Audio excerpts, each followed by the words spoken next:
What's going on, guys? It's RVP. This is my 2018 World Cup Matchday 1 Roundup. I'll be analyzing and going through each and every game that has happened thus far and trying to predict who I think will advance the round of 16 from here. So we'll start off right here in Group A.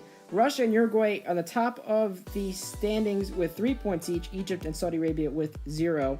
In the first game, Russia had a perfect start for the host country, and very important for the goal differential as they won that game 5-0. That will be important later on with maybe Egypt contending with them for a spot in the knockout stage. And then Egypt versus Uruguay. Egypt almost escaped with a point. It was 0-0 for much of the game, and a late goal from Uruguay gave them the 3 points. I look for Russia and Uruguay to advance from Group A at this point. And for some reason in Group B, Iran is at the top of the group. Portugal and Spain with that hard-fought tie. So much drama in that game. Ronaldo just excellent. De Gea's mistakes really killed him for Spain. And Iran took care of business against Morocco, an defensive battle there rather. But Iran came out on top. So possibly Iran to advance. They have 3 points. But of course they had the easy game. They have to play Portugal and Spain. If they can get a draw from one of those games, it should be interesting in Group B to see if maybe they can break through either Portugal or Spain. Group C, France, Denmark, Australia, and Peru. France did not have a great performance against Australia. They won just 2-1 on a late goal from Paul Pogba. And it was perhaps their easiest game, and the Socceroos played great and gives them a little bit of hope in this group. But France took care of business there. That's exactly what they needed, 3 easy points. And then Denmark against Peru, a heartbreaking game for Peru. They could have won that in a couple times. They had a missed penalty kick, and they really needed a draw here against Denmark if they wanted to advance. But Denmark got the 3 points. And now look for France and Denmark, I think, to advance from this group. Peru really needed something in that first game. They needed a result against Denmark, and they just didn't get it. On to Group D. Croatia leads with 3 points. They took care of business against Nigeria. It was another penalty kick as Modric's PK lifted them to first in the group. Iceland and Argentina. Iceland hung in there against Argentina. Really heartbroken for Messi. He missed that penalty kick.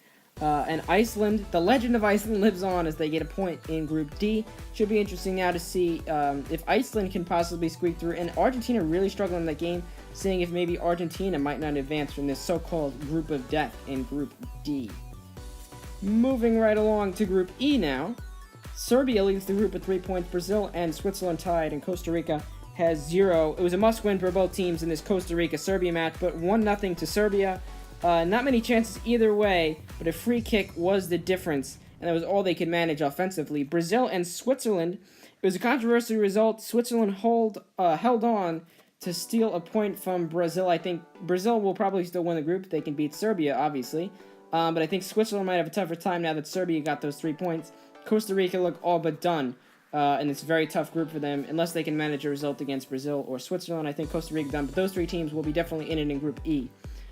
Continuing with the upsets, Group F, crazy that Germany lost to Mexico. An excellent performance and a shocking result. Helpless Germany was really helpless in this game, and Mexico just got that goal to get the 3 points. Sweden took care of business against South Korea. Plenty of fouls in that game, but Sweden took advantage of that second half penalty kick, and now they control Group F. Germany in danger of not advancing.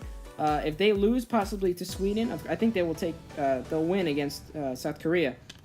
But if they don't perform well against Sweden, they might have some trouble actually advancing, let alone possibly winning the World Cup. They might not advance the knockout stage. Now in Group G, Belgium got an easy win against Panama. Panama played well in the first half, but kind of gave it up in the second. Belgium's offense, with Lukaku leading the way, just took over in that second half. And England looked dominant in this game against Tunisia, but they just barely won this one 2-1.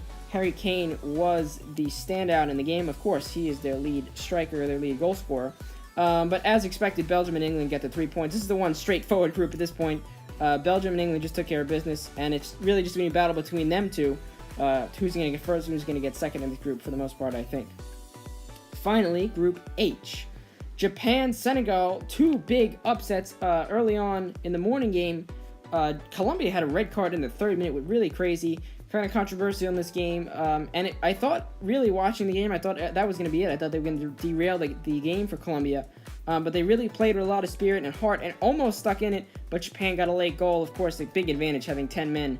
For Colombia, they get the 3 points there. And Senegal defeats Poland. Sadio Mane was a standout in this game. Poland struggled to score. They almost had it in the end, almost got that 1 point. but it's completely flip-flopped in Group H, Japan and Senegal leading the way. So stay tuned for my Matchday 2 roundups coming up in a couple days after Matchday 2. Thank you for watching today. Remember to like and subscribe. Peace out.